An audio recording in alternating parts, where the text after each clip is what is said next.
They see us. Right. But you know, if we're being seen, you need to be seen too. All you women out there, our issues are your issues. Yes.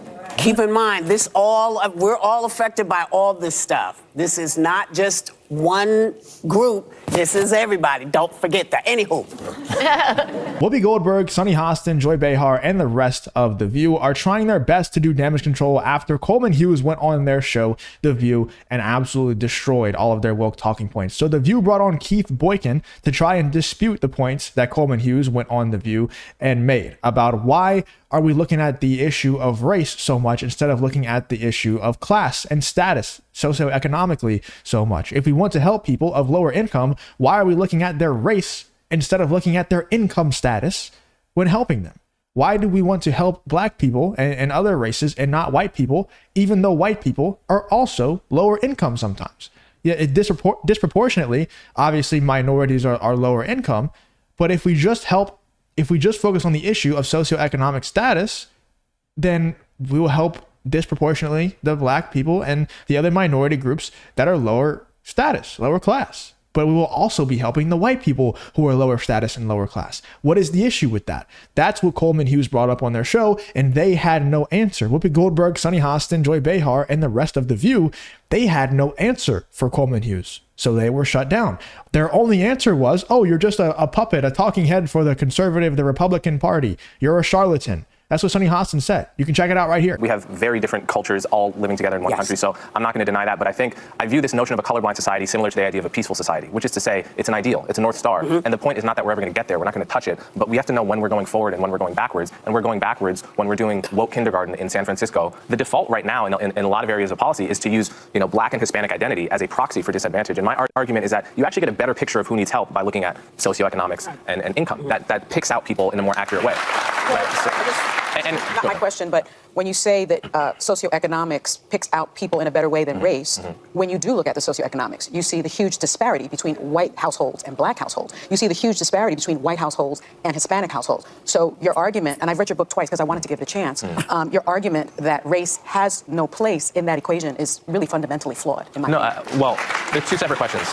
One is whether each racial group is socioeconomically the same. I agree with you. They're not. Yeah, they're not, and the stats show that. Yeah, of course, I agree with that fully. The question is how do you address that in the way that actually targets poverty the best? And so many in the black community, if I'm being honest with you, because I want to be, believe that you are being used as a pawn by the right and that you're a charlatan of sorts. He's not a Republican. So how do you... He's never voted for a Republican. Just straight up calling him a charlatan to his face. And their response to that whole situation was, let's bring this guy, Keith Boykin, on The View and talk about why race continues to matter in American society in every single facet of American life. Let's check out what Whoopi Goldberg and the rest of the geniuses over on The View have to say. Why does everything have to be about race? Is the response that's often fired back on topics like affirmative action, teaching black history, critical race theory, something nobody but adults learn. But that's just me. It's also the title of the latest book by New York Times best-selling author Keith Boykin, which answers 25 questions about race that won't go away. So please welcome Keith Boykin. Yeah. So, good to see you. Welcome to the show. So yesterday was, at some point, we were talking about, whose hush money trial. In your opinion, what would it have been like had President Obama engaged Oh, my God. in even a fraction? If he had just sucked his teeth at dinner. Well, he wore a beige suit one time. A tan They went suit. bananas. And what? I mean, didn't recently, Obama's chef, I don't want to go too deep into the conspiracy theory stuff, but, that's a little dangerous to talk about sometimes, but didn't his chef, die in a surfboarding or wakeboarding incident that was, very, very fishy, and that whole thing just kind of went away really quickly? Didn't that just happen to Obama? Come on.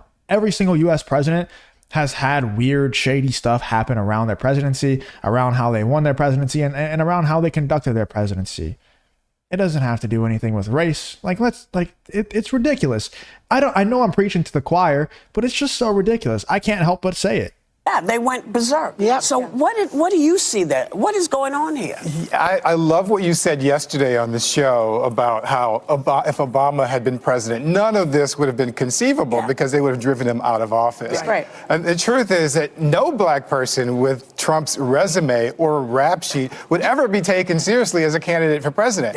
At first, when he ran in 2016, no one would have been taken seriously with 6 bankruptcies coming to office and 3 wives and 2 divorces and a whole history of controversy and adulterous affairs. And then when he runs again, after all the 2 impeachments, and now we have the 4 indictments and the 88 criminal charges and hundreds of millions of dollars. Say, it's only an hour show here. I know, right? Exactly. No black person with that record would ever be taken seriously.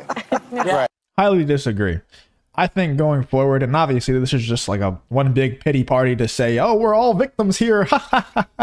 You see how much we're victims by the way we make multi-million dollars a year sitting on this show and just complaining, but we're all victims because we're a certain color. It's all ridiculous. But I completely disagree that no black person with Donald Trump's rap sheet could ever be taken seriously as a candidate. Going forward, I believe that the presidency is just going to be a popularity contest. It already kind of is, but I think more so going forward. And I think there's going to be a lot of actors and rappers and stuff like that that will probably be serious candidates. And I know you might think I'm crazy, but I mean, we already saw like Kanye West or Ye try to run for president. I mean, he got votes. It wasn't anything like he wasn't actually threatening to win, but he got votes, you know. It was a real campaign. And I think going forward, we'll probably see more and more of that. And, you know, a lot of those rappers and stuff have been to jail. A lot of these actors and actresses gotten DUIs, have been involved in some money laundering stuff. You know, everybody who's in those spaces does shady stuff. So I think going forward, we're going to see it a lot more often. People with a lot worse rap sheet than Donald Trump. Right. We could go on and on about Donald Trump. The list is so long. There isn't even an hour. I mean, it's scary. Yeah. Well, Keith, you're a lawyer and a former White House aide to President Clinton. Now, like us, you spent plenty of time covering the Trump TV and Trump on TV. And I'm an independent and have my share of Trump fatigue. I'm a bit Trumped out. But do you think this trial will move the needle for voters in kind of the middle? Yeah, I don't know that this part of the trial will move the needle because we're doing the voir dire selection, the trial selection, jury selection part. And that's kind of boring, which is part of the reason why I guess Donald Trump was falling asleep yesterday. Although I will mention that Hillary Clinton testified for 11 hours and had no problem. Staying awake. Staying awake, exactly. But I think that what will happen is that once Stormy Daniels shows up and people see her and they're reminded of that affair, they're reminded of Karen McDougal, they're reminded of not just porn stars and Playboy models, but the whole history of moral infidelity. Yeah. And a lot of people who call themselves evangelicals really have to start to come to terms with, is this the person that we want to represent us as the leader of our country? If they haven't yet, do you think they're really going to after this? No. You were there with Clinton, and how funny things changed from the way Clinton was judged to how Trump is being kind of passed on and allowed. That's exactly right, Sarah. And I think that, you know, what Joy was saying is that if they haven't realized yet, will they ever realize? Part of the issue, I think, is... I mean, dude, we've realized. The only thing is Donald Trump is the only one, or one of the only ones, maybe Vivek Ramaswamy and a couple of other people, like maybe RFK, but he's not... He doesn't. He's kind of like politically homeless, so he's not going to get the entire voter base of one side or the other because he's politically homeless. But Donald Trump is very anti-establishment, and he's willing to go after the 3-letter agencies, you know, the intelligence agencies, and he's willing to go after them, and nobody else is. So that's why. And also, the other guy that we have, the other option that we have, and Joe Biden, is one of the worst presidents, if not the worst president of all time. And it's not just because he's saying stuff like pause. He's reading pause whenever he's supposed to pause off a teleprompter. He's saying that out loud. It's not just because he falls asleep on stage and falls down and gets lost while he's giving a speech. It's also because of the state of the U.S. economy and also the state of the border and also the state of the globe. There's war happening everywhere. There's people invading everybody everywhere, and probably more to come because of Joe Biden, because of how weak America looks with Joe Biden at the helm. So the alternative that we have to Donald Trump is just awful. It's about as bad as it can get in terms of a president. That's why people, like, we realize that, yeah, Donald Trump is not a perfect angel. Of course, he's not. You know, he's like a rich frat boy, an old rich frat boy, but he's the best thing we got. And he's the only one that's willing to actually stand up to these people and not, he can't get bribed because he's already rich. We know he's not a perfect angel, dude. None of these presidential candidates are. That a lot of people are not movable, and those are the people who are just solid core Trump supporters. But there are people who are independents, like you, Sarah, who could be persuaded. I'm not going that way, so don't try to I know, right, exactly. People who could be persuaded if they just have more information. And I think right now people are just kind of looking at where the world is right now, but they've forgotten where we were 4 years ago when we were in the middle of the COVID crisis, when we were being told to drink bleach. By the president, not to wear masks, not to do social distancing, not to follow the public health guidance, all by the president of the United States, who's supposed to be helping to lead us out of the crisis. Well, hopefully we will be reminding them of that. Let me ask you about your book, because I loved it and I've recommended it to so many people. It's called Why Does Everything Have to Be About Race? 25 Arguments That Won't Go Away.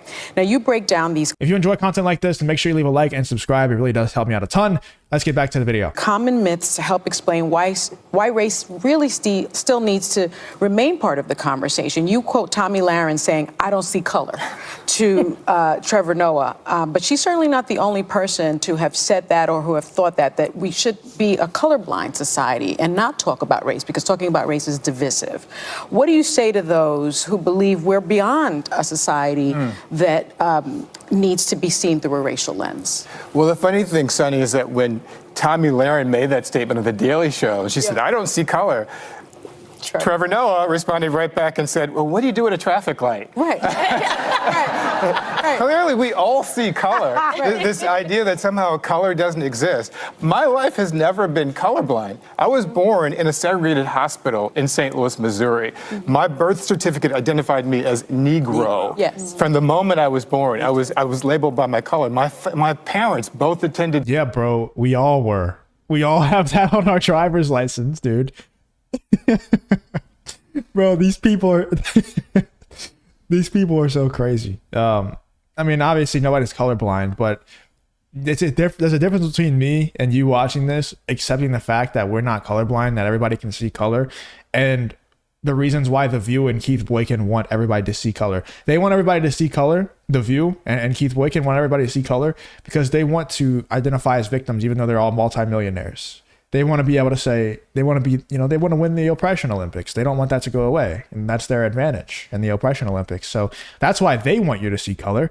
Us, we're kind of just like, me personally, I don't want to speak for everybody watching this, but me, I'm just like, yeah, of course color exists, but I don't think it's this major disadvantage that everybody makes it out to be in the modern day. Yeah, I don't know how old Keith Boykin is, but maybe when he was born, there was a lot of that stuff going on. Like, I know for a fact there was. And I've witnessed, I have a lot of friends who are, minorities and stuff, and I've definitely witnessed them definitely get racially profiled and stuff, no doubt. Like that stuff does exist, but I don't think it's this like, if you're born a certain color, you just have this major disadvantage throughout your entire life. That's only if you believe it. It's just a limiting belief. It's only if you believe that that's the case, that will be the case. I don't think that it's this major disadvantage anymore. I just don't. Segregated schools, racially segregated schools in St. Louis. When I went to high school, I was the first black president of my high school and the first black editor of my college newspaper. Not because I was the first black person to be qualified, but because black people had been excluded for hundreds of years from those opportunities. Right. So I think we have this mythology around colorblindness, and we think Dr. King said everyone should be colorblind. And Dr. King never said that. What he said instead, I thought you were going to say something, but what he said instead was the idea that we should be color kind, not colorblind. That we shouldn't judge people negatively because of their color, but we shouldn't erase or deny the fact that we have differences. Our diversity is our beauty. It's what makes us happy. It's what makes us strong as people. And there are systems in place still to this day resulting from this racial. There are systems in place, and we don't sometimes realize how pervasive it is, but we're on 66th Street here. I don't know if I'm supposed to say that. We're on West 66th Street here in Manhattan. If I walk outside and try to get a taxi cab and raise my hand, I'm still less likely to get a taxi than any white person in the audience and who just tries to get a taxi because I'm black. Right. If I go into a shopping mall or department store, I'm more likely to be followed because I'm black. If I'm driving down the street, I'm more likely to be stopped by police and more likely to be arrested educated. You're also more likely to get into colleges when you don't have the GPA that you're actually supposed to have to get into colleges. You're also more likely to get hired afterwards because you have a certain skin color than because the company has too many white people. I mean, you're also more likely to be able to be a multimillionaire on this professional complainer show called The View and still complain about how oppressed and how much of a victim you are. These people are just pathetic. Like, I just don't care. Like, I'm sorry, I just don't care. Like, if you're just these types of people, I don't want to be around you, and I don't really care about your opinion. If you're one of these people that just allows the color of your skin to dictate the fact if you are a victim or not in life, like, dude, get over it. Get over yourself. It's gonna be okay. Like, we live in this extremely privileged society today. Like, you're gonna be okay, man. I promise. And it, you know, you should be able to know that already by the fact you're a multimillionaire. But he's trying to get more millions off this race baiting, this race grifting stuff, selling a book about how oppressed black people are and how they're never gonna make it because, you know, the color of their skin. I just will never continue to peddle that way of thinking. Like, if I have, you know, black friends and they try to say something like, oh yeah, I'm black, so I'll never be able to do this or that. It's like, dude, no, like, stop thinking that way. That's just going to hold you back. There's literally no reason to think that way other than because other people told you should think that way. And it's only going to hold you back if you think that way. So that's why this stuff pisses me off so much, because obviously these people, Keith Boykin and the rest of the View here, they've already made it. So they can say this stuff. They don't actually believe it, but they're just doing it to sell you, to brainwash you. But it's actually hurting people who have the potential to be up there, to be multimillionaires, to actually change the world positively. It's hurting them because now they feel like they can't do it because of the color of their skin. It's just nonsense. Because I'm black. America has never been a colorblind society. They see us. Right. But you know, if we're being seen, you need to be seen too. All you women out there, our issues are your issues. Yes. Keep in mind, we're all affected by all this stuff. This is not just one group. This is everybody. Don't forget that. Anywho. What does that even mean? Keith, the book is fantastic. Yeah. Thank It's you. fantastic. I'm sure it's so great. I'll never, ever read it. Anyway, let me know in the comments what you're thinking about The View trying to do their damage control since the Coleman Hughes situation, since he went on The View and absolutely destroyed Sonny Hostin and Whoopi Goldberg to their faces. Let me know what you think about this clip here from The View. If you did enjoy the video, please leave a like, subscribe, all that good stuff, and I hope to see you guys on the next one.